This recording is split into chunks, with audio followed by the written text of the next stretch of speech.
see if we can get this show on the road, and we'll adapt as it goes on. We'll co-create, and we're going to get an interesting snapshot and mosaic of contemporary spirituality in relation to psychedelics. So here's Stefana. Hi. And so what is the Psychedelic Society? What are you guys about? Where was it founded? So I'm actually not the founder.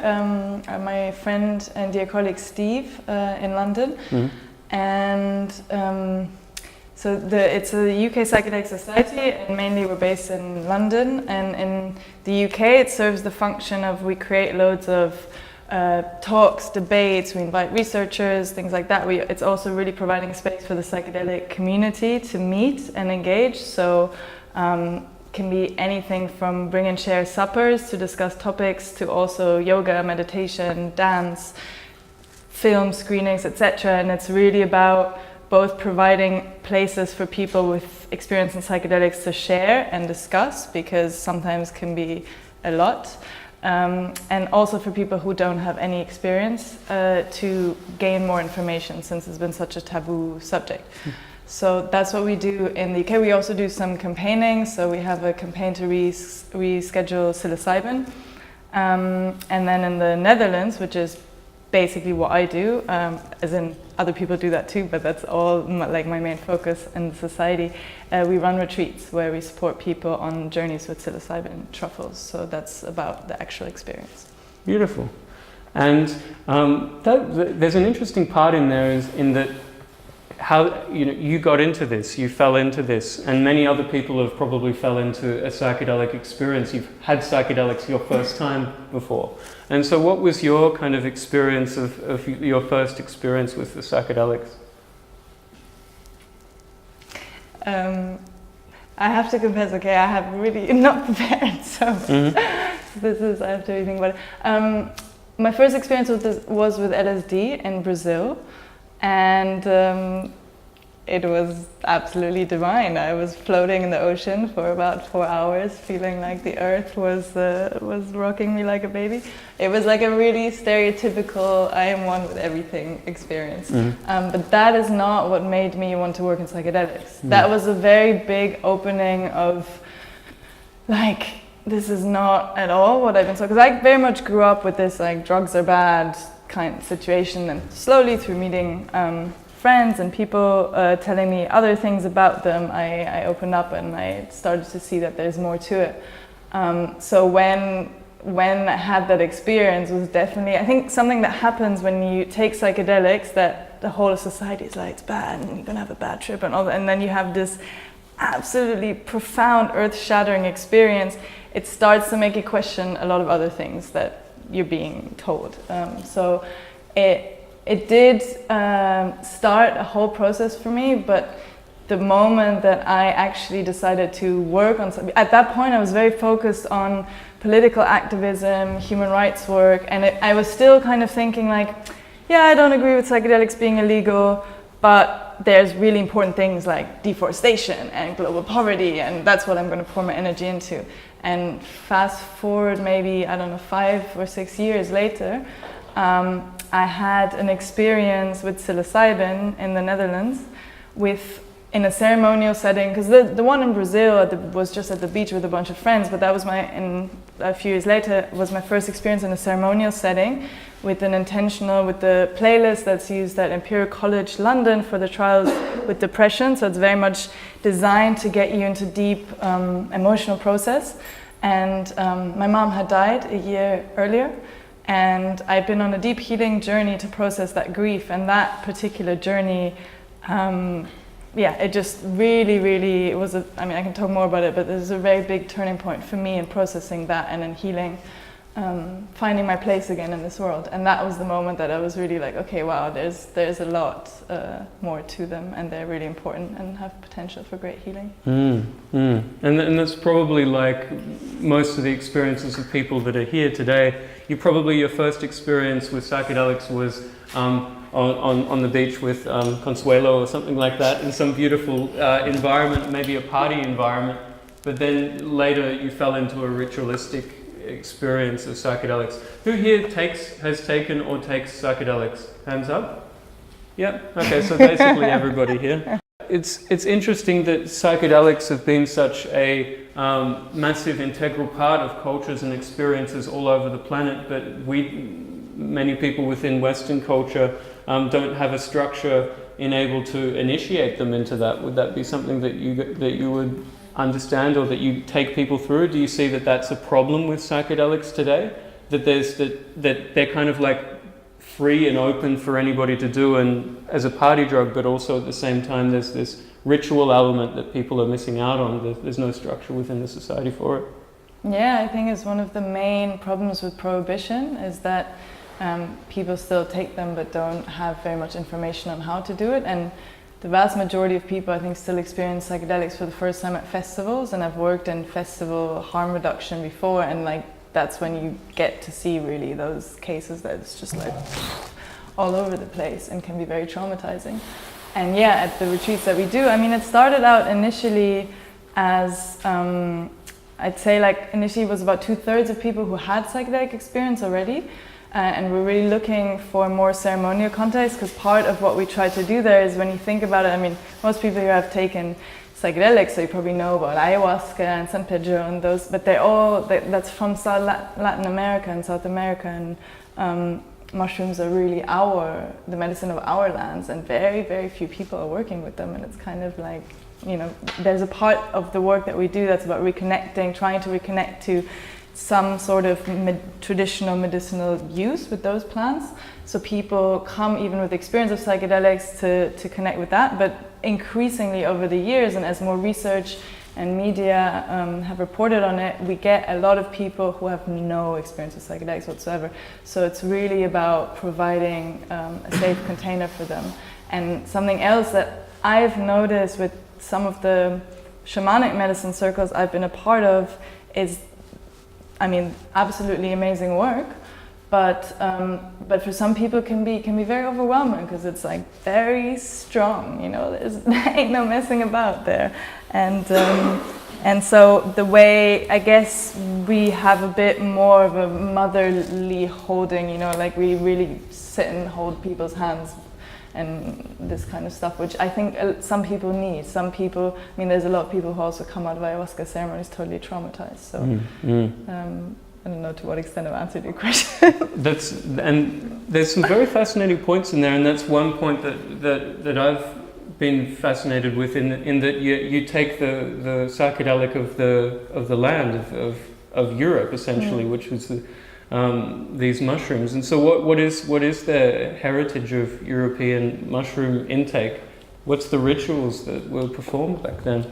Yeah, so this is something that actually there's not that much information on, and that's been part of our journey. It's not like there's traditions to come back to. I mean, I'm sure there were witches who used it, and Catholics, and you have more further east, you have traditions that use the fly agaric, like the one that everyone kind of has seen, like the red one with the white dots. Like there's some, but but that's totally different to psilocybin. So with the truffles that we work with, there really isn't that much, and so I guess what we do is a combination of just taking the essence of how do you, like what I've learned in with ayahuasca and San Pedro from shamans. It's about like the essence of connecting with that, and also fusing it with psychotherapeutic work and the clinical approach and other experience that we've had, and making it our own, and just finding our own sense of what is ceremony, like what have I learned and how to work with mushrooms, and making it authentic and that way. And there is the only real tradition that I know of is in Mexico, where they work with mushrooms.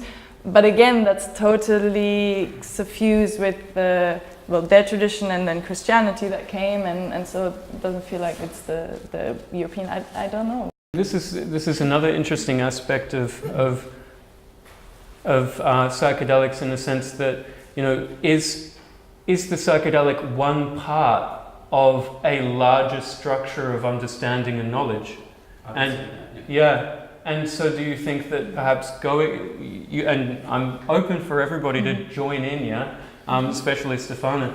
Do you think that psychedelics taken as if like a holiday in that sense is also something that could be damaging to people's integration of their experience? Would that be correct? Is that something that people have noticed? Is that something that people are feeling out there? I mean, something I can certainly say, and I know she's got her hand up too. No. I'll just make this point quickly. Something I can say is, yeah, with the shamanic path, there's a lot more than just the ceremony. I mean, it's a whole cosmology. It's a path, and that's very clear. And something I really notice with people coming on our retreats, and just in general, the trend that's going on is this: we're very convenience-orientated consumerist culture. So we just like want something that's going to fix things. And that's happening a lot. It's like people coming and they're like, I have these problems, I heard that psilocybin can help and I want this experience. And there's definitely, I think generally in our culture, we've lost a sense of discipline and commitment and patience that you find in Asian traditions more, that you also find in shamanic cultures. You know, there's not just an ayahuasca ceremonies, there's long plant dietas, there's a whole thing around it. And that definitely I feel like is missing from the discourse in here. When psychedelics came to the West, I mean, that really started mostly in the 60s and 70s, and I think, I mean, it's my opinion, but like part of the problem of what happened is that it was just this big boom without any sense of like the context in which cultures have used that for thousands of years, so it just exploded. So I think the way it's come to the West, it was never, an appreciation for that was never really there, and it's hopefully coming a little bit more now, but not as much as I think it should. That's my opinion, but if you have another one or someone else has. But why do you think it was never here? All right, stick time. All right, stick time. So we'll go, because you've had your hand up for a while. Oh, good catch. So I forgot what the question was that you asked before and why I put my hand up, but maybe I will anyway.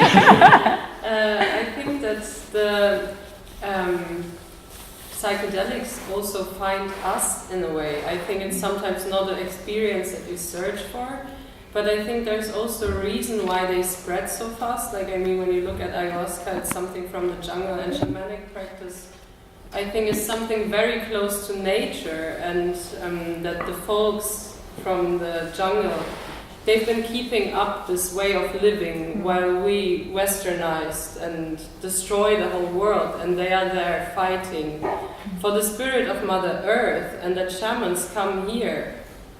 Sharing their medicine with us is not happening without a reason, I think. It's happening because we're clearly in need of it. And not everybody needs this experience, but some people, it changes their whole perception of life, I think, and it connects people to nature. Like, I've seen many people change from psychedelics, like changing their diet for good, you know. They take an ayahuasca once or twice, and they change so much about their life. So I don't think really that we have a choice. Like, from ayahuasca's everywhere at the moment, like, it's just happening, and yeah, and that's a very interesting thing in the sense that it's choiceless. Do you mean it seems that the boom has happened, and now psychedelics are sweeping through? Well, have been sweeping through the culture for a long time, and they're fulfilling some kind of need, and that's a fascinating thing, because things can fill needs. But how are we gonna consciously move through our experience of filling our need? As also you were saying that it's a capitalist society, that we just buy our experiences, and how we interact with our need, and how that can fall by the wayside. And I think that's a central point of this essential aspect of both celebrating but also offering a criticism on psychedelic use. Okay. Yep. Just really quickly, I don't disagree with that, and but I still also think that you're right, and what you said before, that it's also a trend which is not really integrated in our culture. And I just recently stumbled upon this article called something like, it was a quote of a shaman from the Amazon saying, if I have to lead another CEO into the jungle for a retreat, I have to kill myself. And I totally get that too. Like it is a trend, and it's there might be there might be a reason, and I agree that we have lost contact to nature. But I'm still struggling and therefore I really appreciate what you're doing, that you try to like integrate like European, even if you don't know what sort of a development that has been or the culture has been, European mushrooms instead of like taking over other cultures. I mean, it's not necessarily bad, it's just if it's a trend, if it's that bought experience, I really have a problem with it.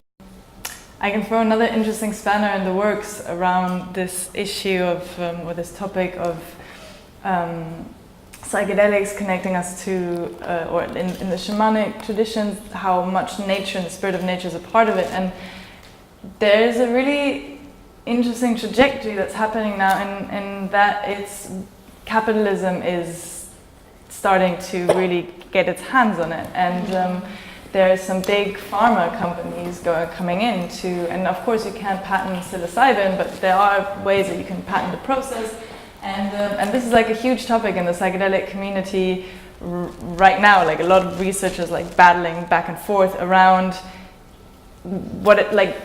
doing what it takes to like bring this to the masses and to people who need it, and trusting that the substance itself will bring enough healing to kind of like justifying the means by the end. And then there's a whole other side to it, which is kind of thinking like, this isn't really this kind of profit-driven, very cutthroat way of trying to profit from psilocybin is kind of antithetical to what the psychedelic experience and what a lot of the cultures that have used psychedelics are about. So it's just like another aspect that I'm throwing in that could be interesting to discuss, because it's a very difficult thing. And like, is like a psilocybin pill the same as the mushroom, and is it the same if you take it in this like white room environment as when you take it in like a whole cosmology around, how is the connection, what is the spirit and everything, and anyway. That's beautiful, because that's also something a topic that might be fun to play around with and move within that topic for a little bit, because it's an elaboration of, we removed it from the situation that it was from, and then it just goes all the way, and it's like, well, let's just get guys in lab coats to like give it to you, or like just even remove it from its physical form, and so it's another layer of abstraction, and removing that which is the fundamental working aspect of it, without all of the other experience around it. And that can be a very Western ideal, in a sense, a mechanistic point of view, where you take the one thing that works and remove it from its context, and that's what for me personally, I'm interested in learning everything about this, and that's why I got all you guys together here to ask all these beautiful questions and say all these beautiful things. And but that's the part that really starts to concern me, because then when you start taking things out and taking things out and taking things out of context, you can start to have some real adverse effects. And who's got the stick? I think Stefana's got dictatorial rights. No, it's really quick. It's just to add one thing to that is there's also like a funny internet meme thing. I don't remember exactly the phrasing of it, but it was something like back in the 60s, people took psychedelics and wanted to change the system, and with the whole microdosing and everything that's going on now, it's like people taking psychedelics to enhance, the capital gains for companies, and there is, I just wanted to add that there is a real. It really brings this interesting question also about making changes in your life that are more like aligned with like harmonious life principles, and to what extent do you change the system by walking away, to what extent can change happen within the system, Yeah. Yes, that's beautiful. But it's the same. Yeah, just an elaboration on the same point. I reckon we'll get that one. So society, in society or not. I think that's a really fascinating aspect of psychedelics, and quite often one of the fears of governments or groups of people that people who take psychedelics are going to step outside of the society. Should they be in the society? Should they go all the way over there? Should they? So I like that. There's a professor called David Nutt in London, and he used to work on the government's Council for Drug Advice. I don't remember exactly what it's called. And he was famously fired because he produced a very elaborate report where he detailed the harm of drugs, of all, from like alcohol, cocaine, speed, ecstasy, psychedelics, everything, like a large range, harm to yourself and harm to society. And alcohol and nicotine were at the top in both. And psychedelics incredibly little in both. And he was fired. So that's exactly like confirming what you're saying, that drug policy and our opinions of it are not in any way rational. To play, because I forgot to do that for a while, to play an aspect of devil's advocate, you know, what are these, why? Do you mean like why would they care about psychedelics? Why would a culture, a society care about people taking psychedelics at all? Now that's a very, very, very fascinating question. Some might say that an aspect of it is control, and they don't want you to think differently, or that maybe what they believe is simply that they don't want you to think so differently that you leave the culture altogether, and then the culture collapses. Do you mean maybe that's an aspect of their fear as well? So you know, it's you know, putting aside any conspiracy theories that the government's just like, yeah, they try to keep you down. Like, I wonder if like there's people out there that are genuinely concerned, and I wish I did study for this one. I'll study for it next time. But there must be people out there that are concerned, I guess, for if everybody was to get high all the time, what would actually happen? And I guess we're seeing that with the legalization of cannabis as well, like what their theory is behind that. So that's a very good point. I could say something to that, but I think a lot of people want to say. So. Well, it's good. Let's say something to that. Let's play it up, and then we'll finish up that topic. Yeah, I'll just say a point, not the whole spiel. But I don't think actually that it's a huge conspiracy, and I genuinely think that there's a huge amount of people who are just very like naive in the sense that they don't know. And there's been, 40, 50 years worth of like thorough misinformation and propaganda, and there were some really bad things that did happen in the 60s and 70s. People taking them irresponsibly, people landing in hospitals, psychoses. Back in the 60s and 70s, for sure there are political reasons, and if you start to like dig into what was going on there, you can have like transcripts of Robert Kennedy, the other one. The other one, yeah, exactly. Mind blank. JFK's brother. And his wife had undergone LSD therapy very successfully so. And there's transcript of his Senate hearing where he's saying like, we have like literally 2 decades worth, thousands of studies and like of positive, encouraging research. How come we're stopping this? Like from one day to the next, like this is totally irrational, ridiculous. And so there was of course a lot going on at the same time. Vietnam World, like, you know, Tim Leary, like tune in, turn out, like drop out, lots of people leaving their schools. The whole green movement, environmental movement very much came from that. So there are a lot of political implications, but I think then it had a lot of political reasons, and you even have comments of I can't remember exactly where this was, but also like some transcript of interviews where people honestly admitting, like, you know, we knew that there are some like people in society causing us trouble, and we knew they were associated, they took these drugs, so those were like easy ways to criminalize them. So there was all of that. But I think nowadays, at least my experience of a lot of like politicians, researchers, is just,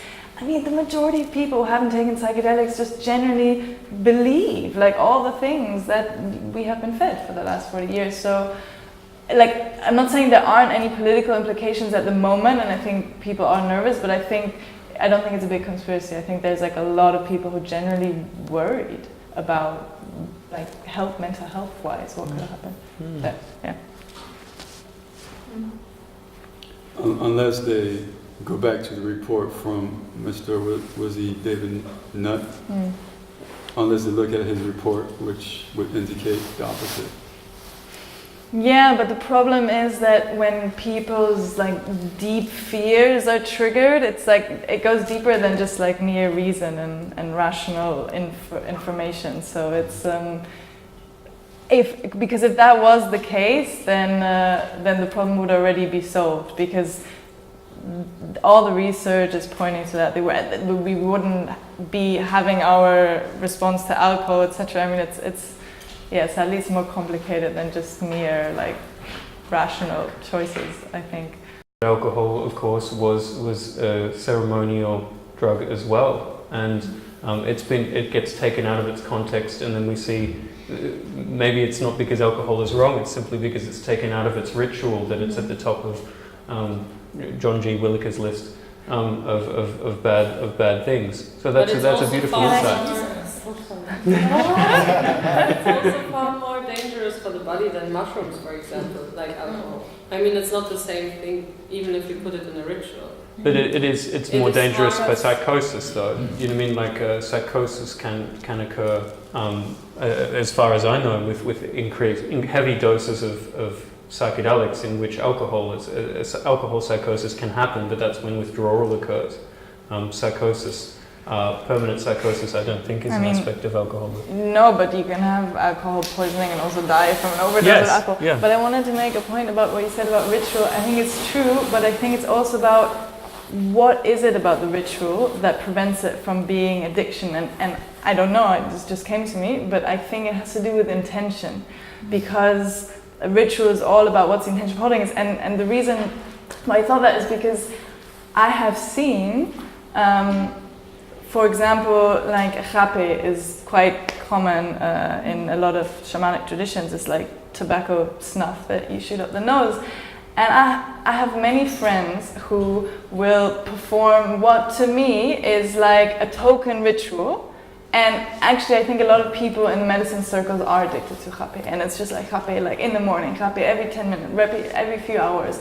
And it's like they'll perform a ritual, like what seems like a ritual, you know, and they'll like connect with spirit for a moment, but it feels tokenistic. And so I think it's really about, the thing about ritual is really about like, what is my intention for taking something in this moment? And it's like I can perform the like, what's it called, like the performance of the ritual, but if my intention is actually really like, I just want this hit, then it's not. So I think they're linked, but yeah, yeah.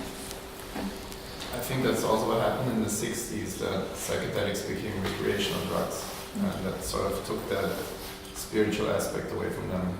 And I think that's the risk that we are having these days as well. That I think we need to produce hard science and what they can do, and then we should be aware that all those people do MDMA these days, and they start doing mushrooms now that they're not doing mushrooms the way they're doing, I don't know, cocaine, whatever other drug, because you're sort of spoiling the whole essence and the potential of it. And society will take those drugs as fun drugs as well. Okay, can I play devil's advocate? Because that's obviously like a lot of the research and all the people working on trying to like make psychedelics legal. That is what we're bringing.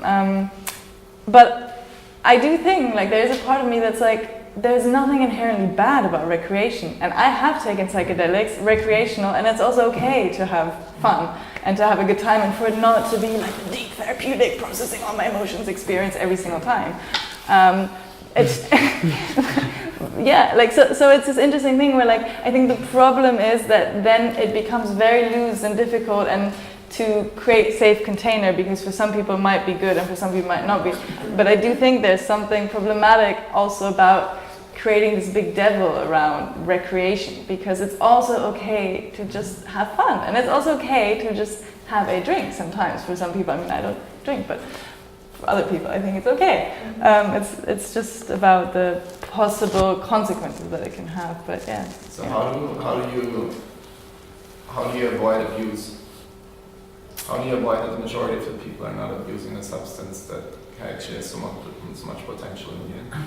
So I think the point on that, and there's a really interesting experiment that was done, some of you might know, with mice and or rats, and they were given cocaine.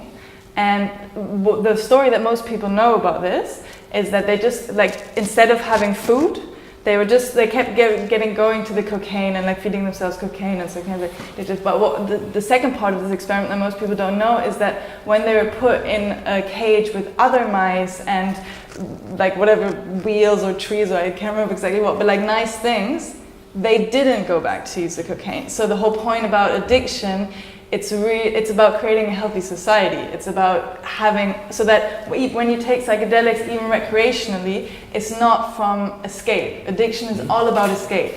And so I think it's more around that. We're the same opinion. Yes. I think that that's very, very, very fascinating because as a meditation teacher, the similar experiment is going on, I believe, in modern spirituality, where we're taking many practices out of context and practicing them without the context from which they came, and that leads to the same things as psychedelics. You know, it can lead to psychosis. It can lead to all manner of unwanted psychological issues simply by removing the thing from its context. And the essence of it, from my experience, is also that escapism. Do you mean that using the meditation, using the yoga, using all of these practices is actually a form of escape instead of integration? And that's really, really exciting. When I hear that stuff, I get kind of little goosey bumpy. So I find that there's something there. There's something tasty there. You guys are great. You guys are really great at this. Thank you so much. What's the difference between recreation or where's the line between recreation and escapism? I'm going to venture a definition. I mean, I think it's just inherent in that, like, recreation is, like, I think enjoying is different from escaping. Like, I don't know if that's really defining it, but it's like, it's like recreation, like you're enjoying, but without cutting off any parts of yourself. And I think, like, when you escape, it's about denying some of reality, whereas like a recreational use, it's like, yeah, it's inviting the whole of everything. I don't know, it's not being very eloquent, but something around those lines. I think that's absolutely spot on, and I think that's right, the nail on the head. It's more running to the world as opposed to away from the world, opening to experience as opposed to trying to shut off aspects of experience. Moving towards more understanding instead of moving towards ignorance as a way to deal with your issues, which is I think, like, as a concrete example, like, I would say in the context of taking psychedelics, it's more of an add-on. It's like I'm at a festival. Really not saying anyone should take psychedelics at festivals, it can be very dangerous.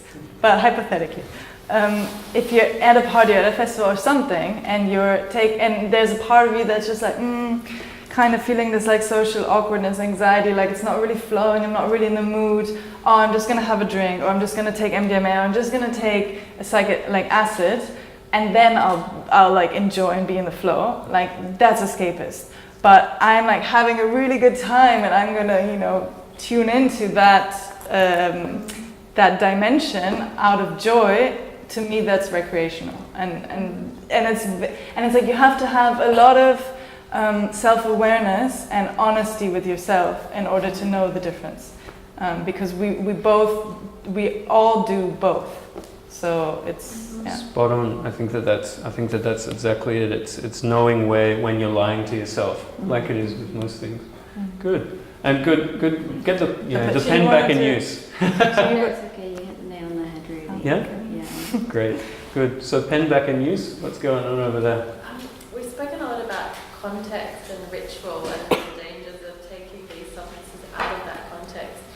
And I'm really interested to hear your perspective on microdosing, because often this is removed from context, removed from ritual. It's done in solitude. It's often done in secret, and done often every day, but not with addiction.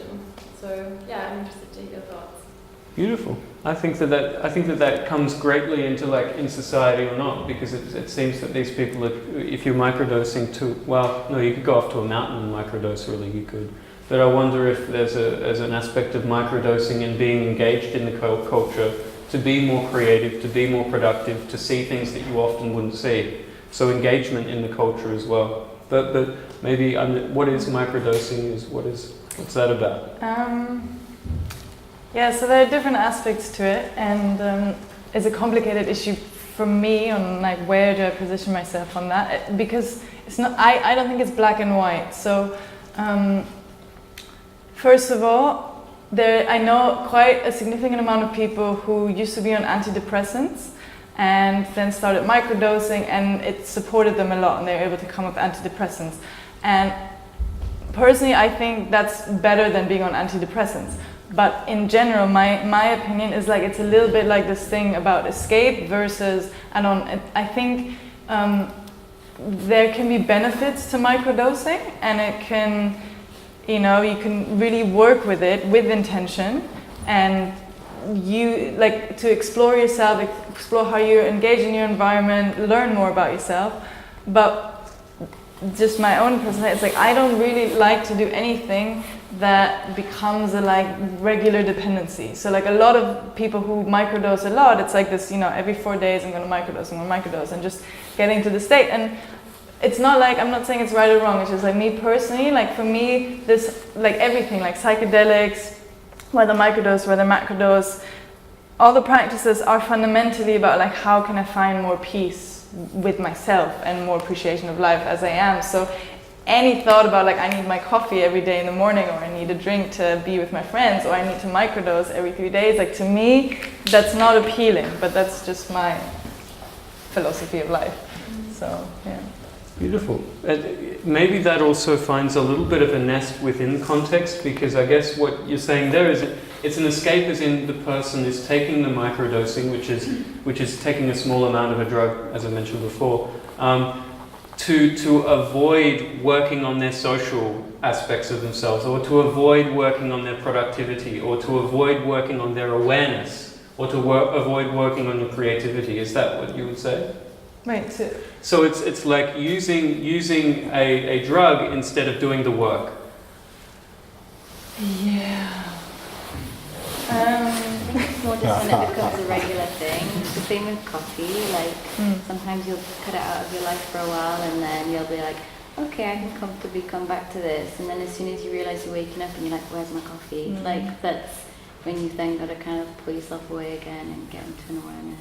I mean, I have to make a disclaimer here. Is like I've never spent a month microdosing the microdosing protocol that a lot of people do. So there's also an element from which I can't give like a super informed opinion with integrity, because I haven't been there and I haven't explored it. So not to that extent.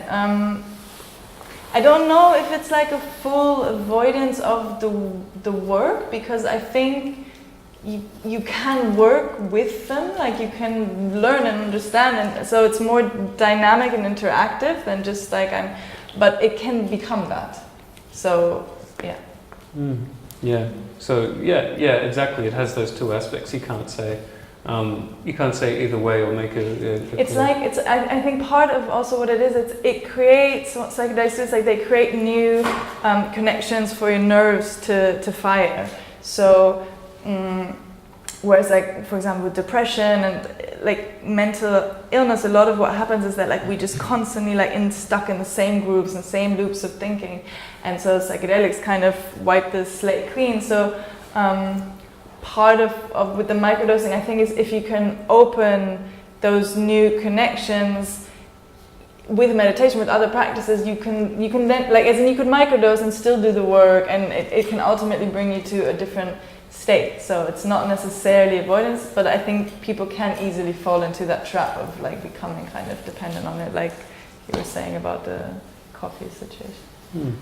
Yeah, and that's beautiful, and that's a part of what your work is as well. When you take people off into these rituals, the ritual is part of the work as well, and then that provides the context. So then that makes sure that people don't just get all experience based. Would you say that that's the essence of? Yeah, for sure. And so, like I love psychedelics for sure. Like that's why I do what I do, and I think they're very powerful. But actually, in many ways, for me, maybe I shouldn't say this on camera, but it's also like a Trojan horse for me. So there's so much hype around them at the moment, and they are amazing. But there's a lot of really deep work that isn't as sexy as psychedelics that is so important to the integration of it. And so we weave in a lot of this stuff. I mean, so much of our pain in society stems from our problems relating to human beings. Like we all cannot be authentic and real with our vulnerability. We're constantly wearing our masks. We're like, everyone wants intimacy and everyone's afraid of being vulnerable. And like, there's just so much stuff that like we bring in those kind of tools. We do a lot of interpersonal work with people and on the retreats. So we often, very, very often get these comments of people thinking they're coming for a psychedelic experience and then they leave and they're like, whoa, I didn't expect all of this other stuff, you know? And that was really meaningful and touching to them. And still, then it's on the people to still continue to do the work, because and I really, like, one of my passion projects that I want to launch is to create kind of like an 8-week program where like psychedelics come in week 4 or something, so that it really is just one tool among many. But because still at the moment it's like everyone has super powerful experiences, and of course the inevitable crash happens, because and I think this is also part of the coming back to our topic, where like in our culture psychedelics aren't embedded in it. It's like you come back, you understand these things, you're there, you understand these things about yourself and about how you want to live your life, and then you come back to a society and your life that totally doesn't mirror that, and like, yeah, so... And I feel that it's the same as, once again, there's so many deep correlations between that and meditative work and meditation, that people will go away for a retreat, they will meditate for 10 days, and then they go there for the experience, and it's got that capitalistic idea that I'm going to go here, have an experience, and it will change my life, instead of actually going back and doing the work, daily, consistent meditative practice. You know, and I feel that these things are very, very similar in their essence, that we're trying to just kind of like blast it out of blast it out through an experience, instead of doing aspects of the work that you're talking about. And I find that I find it exciting that people are coming to that and realizing that, and starting to fight against that kind of like commercialistic idea of just buying your way out of an experience, when instead of just doing the work. Great. What's going on out there? I think that the experience won't bring you anywhere. I think you kind of get what you give.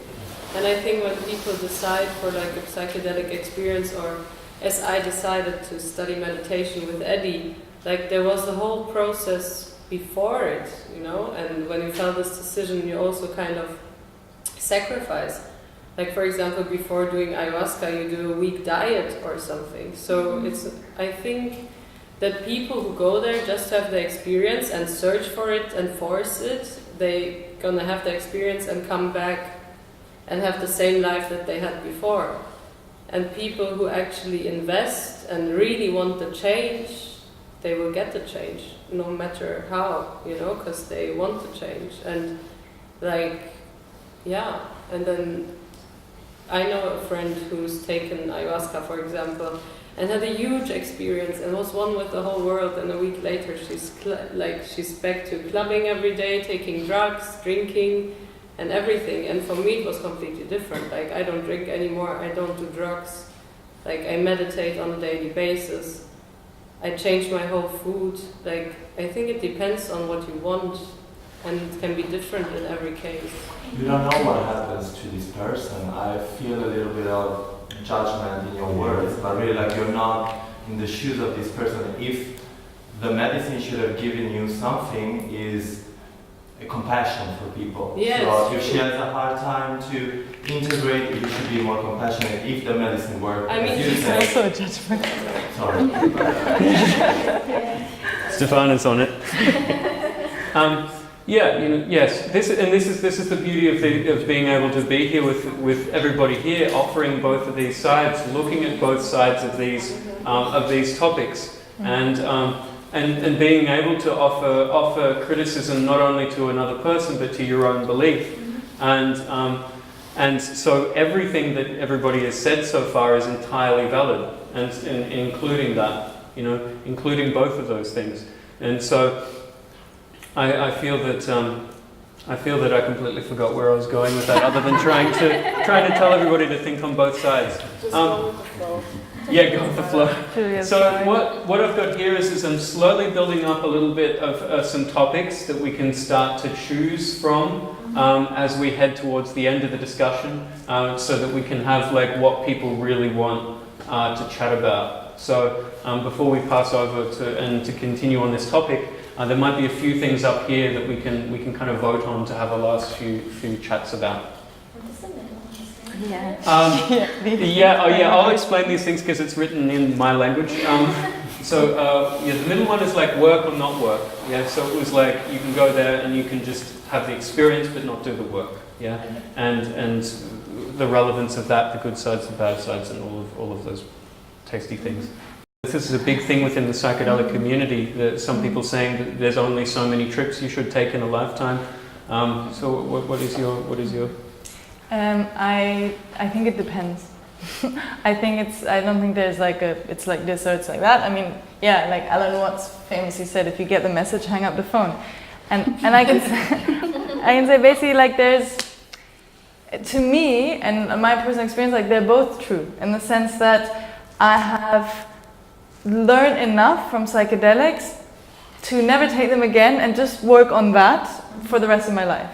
And at the same time, I can say that also as I've matured, I've grown older, I've done more other work, like every ceremony I have is so much richer and I start to learn more, it helps me to change more, and there's been immense value in me going on this path. I don't think either one is right or wrong. It's very much about what feels right to you and for what reasons are you choosing not to do it again. Is it like and what's your capacity to stay connected to what you experience? And I think that's another part of it where it has very much to do with the context. So back in the day, I don't know if this is true for all the tribes that use ayahuasca, but I definitely know that for some, it wasn't the whole community that would go on the ceremony. There was the shaman, and that was like the healer of the space. And it's so embedded in the culture. And it's like they would go and they would journey to understand like how to bring the healing. And there's so many different formats of it. And I think it really depends on like how is it integrated into the society. Like if in the Dionysian rites, I mean, I don't know that much about them, but if there's a whole culture on, like if our culture was like at a certain day like a rite of passage and it's open to how we do it, and the values of that journey were integrated, you might not need so much, but for me I can also say like we're so messed up, like how much work I have done and continue to do just to like accept myself with all of it, you know, like the self-hating, the judgment, the being fake, it's just like, whoa, I mean, like we're all so fucked up, our society is so fucked up. So it's like, it helps me and it deepens, but I don't think that's the right path for everybody. Depends. And that's some really fascinating topics and aspects within that as well. You know, if it's for everybody as well, if everybody should do psychedelics or a certain amount of the culture. In my experience, like doing shadow work, whether through psychedelics or other modalities, and like going into like the things that we've repressed, is like a really powerful path towards liberating yourself from, and you know, regaining your wholeness. And at the same time, there's also a reason why, like, we have an incredibly intelligent system, and there's a reason why certain things get repressed, and when people suffer trauma and things like this. So it's a real interesting edge. To what extent, like, and with psychedelics, you can catapult because they're so powerful. To what extent is the system ready to handle? So, you know, like when you work with people in body work or in psychotherapeutic work, you do a lot of work, like when someone's going into their sexual abuse or things like that, and, like, you know, people can dissociate and all these things. It's like you do a lot of work to make sure they're safe, and that you only go as far as they have the capacity to handle it, and you take that healing. Whereas with psychedelics, it can really be like, you know, right in there. And in one way, it's very powerful because there's so much healing that needs to be done, and we're in such a difficult period in kind of the history of humanity. And at the same time, it's a question of when does it put people over the edge, and there isn't enough support to hold that. Also, like in my experience with a lot of shamanic work with ayahuasca and others, is there isn't so much follow-up support, you know. Like, I don't know if there was follow-up support for you, but like that's a real issue, and it's a real the way our mind works and our fears, and it's a little bit different also from how cultures and I mean, a shaman friend, like one of my teachers, he says, he's like, you know, we're all in our heads, but like, boy, you guys are really in your heads here in the West, you know. So yeah, and as only my area of expertise, the subject is exactly the same, which is that people can practice very, very intensive advanced meditative practices and be completely shaken and taken beyond the aspect of working with themselves and into trauma, and that's quite common within spiritual communities as a whole, and nobody is really talking about it. Nobody knows really how to deal with it. Not many people are being trained in it, because we have so general little respect for psychedelics and for meditation within our culture. So we're just like, yeah, you can just smash it out, 10 days and see what happens. And then what I feel happens is that there's not that much respect beforehand, and there's not that much support. And then when these people come out the other end of these experiences, I believe that they tend to be ostracized from the community. Yeah, so then, they had a bad trip, and then because they're no fun anymore, it's like, we don't hang out with Sally. Do you know what I mean? It's like, because Sally lost her crap, and she's no fun to hang out at rainbow gatherings, and now, she's gone for 3, 4, 5 years of her life, and this is something that is so important, and such important aspect of why I'm putting on these talks, because nobody is talking about it, nobody's taking responsibility, and nobody's taking it seriously. And so not only in this psychedelic world, but also within the realm of meditative practices or any kind of intensive practices. Me personally, I do not within the tradition that I teach from, traditionally I do not tell people to take psychedelics. In that sense, I would never actually consciously tell any of my clients to do that. And since I've been a meditation teacher and practicing meditation, I've not partaken in those things, because I have a very strong belief that these things can be gained without practice like that. Just one more thing, because I've worked a lot on myself and on my personal development. Actually, also from this perspective, all of this kind of seems to me also to be like a quick remedy, actually. Yeah. It seems to be the capitalistic, kind of, or the easy way out. Yes, absolutely. The thing is, the aspect of it, perhaps, to see where you're coming from, is also that it's a constant form of healing instead of actually accepting yourself to a degree. Do you mean it's like constantly being in the garage working on yourself instead of actually engaging with the world around you? And, you know, quote unquote, it's the evil capitalistic society, which, you know, which seems to be doing all right to allow us to all sit here on this night and, you know, under electricity and all of these kind of things. Brilliant perspective there. Well, let's keep going with this. Let's keep going with this. You know, so yeah, it's a part of it is that, yeah, it's like, you know, psychedelics are the answer, meditation's the answer, you know, working on yourself is the answer, working on yourself is the most important thing. Yeah. All of these things should be up for question.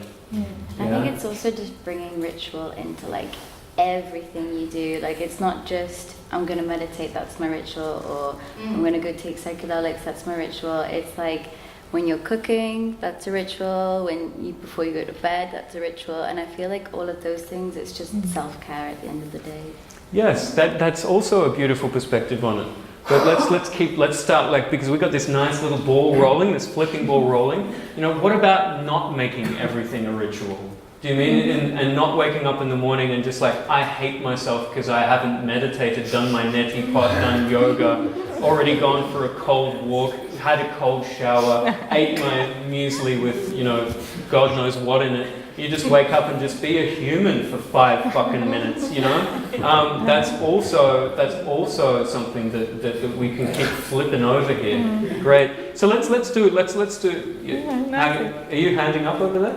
Huh? Are we putting your hand up? Yeah, great. All right. So maybe as a round a little bit after you've chatted, as a round, let's see if we can flip the script on what we believe and present the opposite. The exact opposite of what we were going to say or of what we actually fundamentally believe, and see if we can play that game a little bit and push each other to really question where we're sitting. So yeah, I wanted to do with that, and thank you for sharing. I'm happy that you brought that perspective, because it's true. It's exactly like you said, you know, like there are many, many, many things that are great about our society. It's not like it's all wrong. And for me, it's really topical because just this weekend, I was like an hour outside of Berlin, and friends of mine moved there, and we were talking about this snobbery that can happen when, you know, city people, educated people, you come to the countryside and you're like, I don't really want to live like with those people in the country, and this stuff. And it's like, I grew up in a village, and we went to visit a person there in the village, and it's this thing like, I have friends, old friends of mine. They don't do any psychedelics, they don't do any personal work, and when I'm with them, it's like they have something, they have community, they're really there for each other, like there's so much wisdom. Also like my dad, you know, like none of this stuff, and he's one of the like kindest person I know. So yeah, I don't think everybody needs to take psychedelics. I don't even think it's not, even though like I think it's a very powerful route. It's certainly not like this is the be-all and end-all, and it's true that very easily this discussions can take this tone, because there is a lot of pain in our society, and there's something for me also with the work that I do, the people that apply to our retreats, it's like I get to see what's behind the facade of everybody, you know, like functioning people who are just constantly like pouring out in their applications their heart and soul about like how much they're suffering, and it's this real like, whoa, you know, like the state of suffering in our society is very high. So it's both. Yeah. I think that's another beautiful perspective that we can put on the board here. That sitting here and saying that, you know, this is the way to be more conscious. It's like, do you know what I mean? Like a lot of people I know that don't do any of this wanky shit are absolutely, you know, conscious and aware and have a beautiful scope and an interact. You know, I think that's nice. That's a good flip. What's our next flip? Psychonauts. Psychonauts, yeah. You just like feeling different. You just like going to other dimensions. It's not about only therapeutical self-work, opening up the wounds and all that shit. I mean, there are a bunch of people who just like taking it because what it gives in a feeling in a traveling way. You just travel. It's like an adventure. Yes, and there's like many approaches how to talk about this, but we have the new renaissance and the new beginning.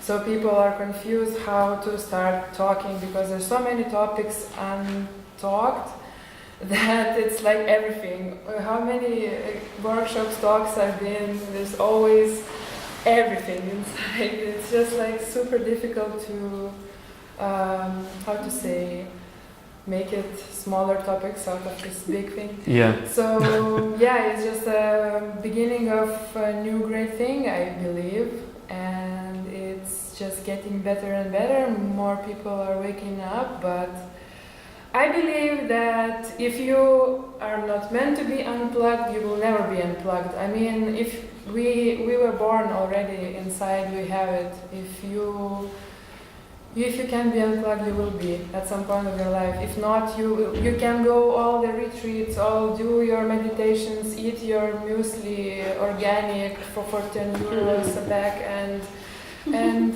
nothing will happen to you. Yeah. Then and you know, even the word unplugged implies that you're going somewhere that's even more real. Do you mean what's more real? Trying to think that you're broken your whole life and trying to fix yourself, or just saying, you know what, life is life, and I'm just gonna like partake in the world and do my bit and make sure somebody isn't cold because I work at a gas plant, instead of just trying to heal every goddamn person like you're Jesus Christ, So yeah, what is that reality there? It's like who's the ones that are plugged in? That's I like that very much. To be aware all the time is also to be unaware of your nature of just playing a role in the world and just live in that role to its most beautiful inanity and its most beautiful mundane aspects, instead of being aware of your tendency to always try and perfect yourself is also a part of the game. Yeah. That was beautiful, guys. I think that we had a nice scope there. We came up with more questions than we asked, which was the goal of this thing in the end, anyway. And then we also were able to flip the script a little bit and provide a tiny little bit of something that is both sides of this topic.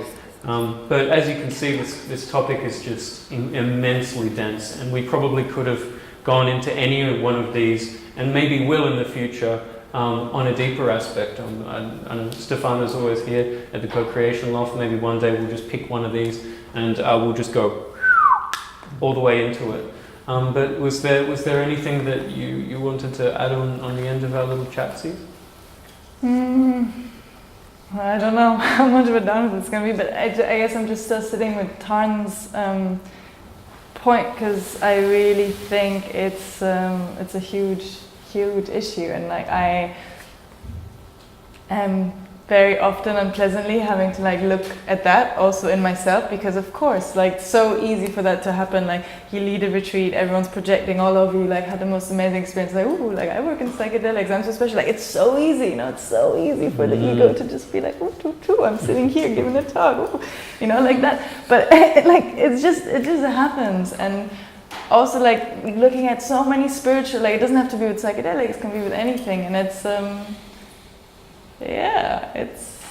and then again having that other aspect of it though, of just like accepting that and being like, okay, yeah, like that's also just like a part of it, and then also not being like, oh my god, I'm fucking horrible, I'm such a fraud, like just like, oh, but also you're aware of it, so that almost kind of means that you don't have it, It's when people are totally unaware of how much that their ego has been built up by being in state. I think everyone has an ego, there's not a bad thing to have an ego, it's just being aware of it and checking it, rather than just like, having your like 50 million followers on your YouTube channel about, spirituality and actually just thinking, not checking it.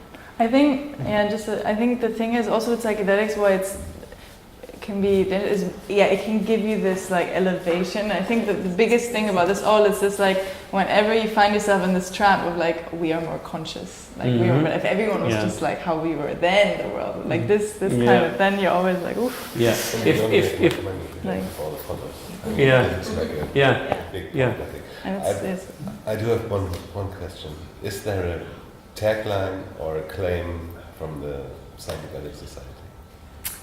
a tagline. Yeah. Yeah, one I don't agree with. So actually, no. I can totally say it, and I'll and it's maybe an interesting point to end on this controversy. So I didn't, as I said, I didn't found the Psychedelic Society, but I joined. I was the second person to join, and I'm co-director with Stephen. Our tagline of like what we believe as a society, like what we're comparing, it's about that psychedelics are an important tool to help. Using psychedelics for a more joyful and compassionate world.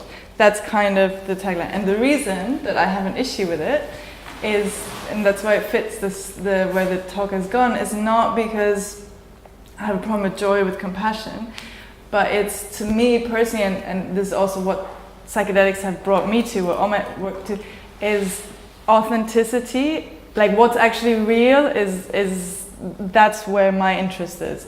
And that with this idea of we must be compassionate can come so much spiritual bypassing of like, you know, pushing away. It's like actually like I'm fucking not liking you right now, or like, or whatever, you know, like that real humanness and like being kind and not like overexerting yourself, not watching your limits, and then it comes from a disingenuine place and there's actually resentment and so like I have personally like a little bit of problem with putting this kind of framing into the world of like, let's all be more compassionate. Not that there's a problem with compassion, but because of the possible unintended consequences.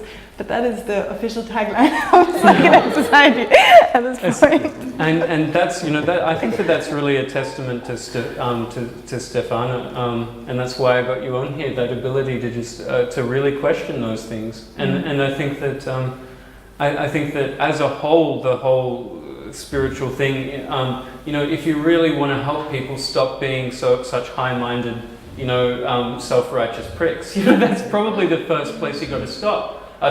And you know, if you wanted to get psychedelics or meditation into a society, stop ignoring what people are saying and stop thinking that you're better than everybody else, because that's probably the first thing that they're seeing. They're looking at you take your psychedelics and then say, oh yeah, well, and then they're just like, you know, like we don't need more of those people in the world. let's keep it illegal as long as possible, so we don't have to, you know, we can keep those people down to a minimum. I think that might be the fundamental aspect at play there. So, which really be more inclusive.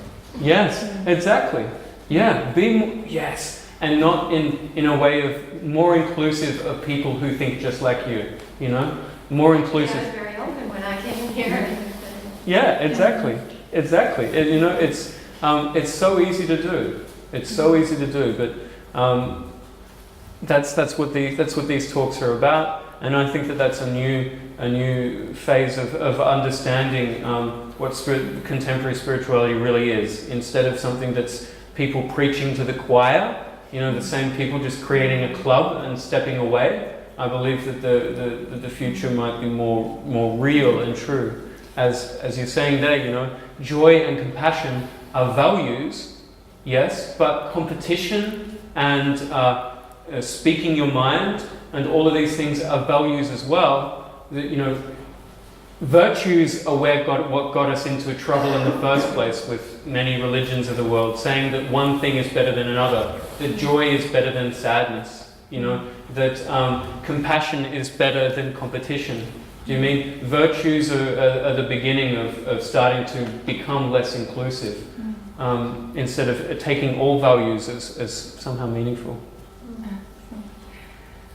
I realize it's maybe too late, and I'm happy to also chat after, but I'm just wondering, because I really hear you, that you said you were open to many goes, so I'm wondering if there's anything, like, if there's any question or anything that you came with that wasn't answered, or anything that could make you feel like you also got what you came here for, because it feels like maybe that's not what it is. I was actually going to ask you afterwards, but the thing was that I'm open to the topic because I think that it might be a step that I'd like to try out, but at the same time I wouldn't want to risk like my help for this, like the psychosis thing, and yeah, because you said that it's only about your own mental state, but I'm not quite sure, you know, if there was a doctor talking about this, if he would say the same thing, it's only about your psychological health, but it might be just some substances in your brain just mixing up and you're kind of fucking up because of this, you know. Yeah. This is the thing I actually wanted to have an answer for. Okay, so yeah, we can definitely have a more personal chat about that afterwards, but in terms of how we work with people, there are certain both certain psychological and also certain physical factors. For example, like if you have high blood pressure, like psychedelics can make your blood pressure rise. So like there are certain things like that would be contraindications, so that you shouldn't do that. And they're not as many and as high as most people would think, but yeah, there are some. So like I mean, I could lay them out, but also we can chat a bit more about where you're at and what would be helpful. In general, the physical harm that these substances can do, unless you have certain pre-existing conditions, is very minimal. They're very low toxic substance. So the other aspect is just the psychological repercussions, and that has a lot to do with what you bring into it. So family history, for example, is also really important. If you have family history of psychosis, schizophrenia, those things, that can be relevant, and then your own mental health history. But yeah, within a safe setting, like generally it's quite high safety of taking it, but it depends on certain things. And to add to that and offer an extra layer of fantastic confusion, every experience I had on psychedelics, I've been able to replicate and elaborate on with meditative practice. And that has been said by anybody who's taken psychedelics and has consistently practiced meditative practices as well, that the same thing can be achieved. So, you know, so then what it becomes is an open choice, do you know what I mean? And simply more information is what is taken, and also just how you feel. It's like, you know, just what feels right. But I can definitely say that, and people have been saying that for a very, very long time, that the things that I've experienced with meditation are absolutely on par and consistently daily. I'm microdosing on meditation, you know. And so there's more than one way to do it. There's integrative aspects of it, so that you can combine aspects of different things, or you can go one way completely, one way or another. But yeah, so it's not just meditation, or not just psychedelics, or just psychedelics and work, or just meditation. So, you know, it's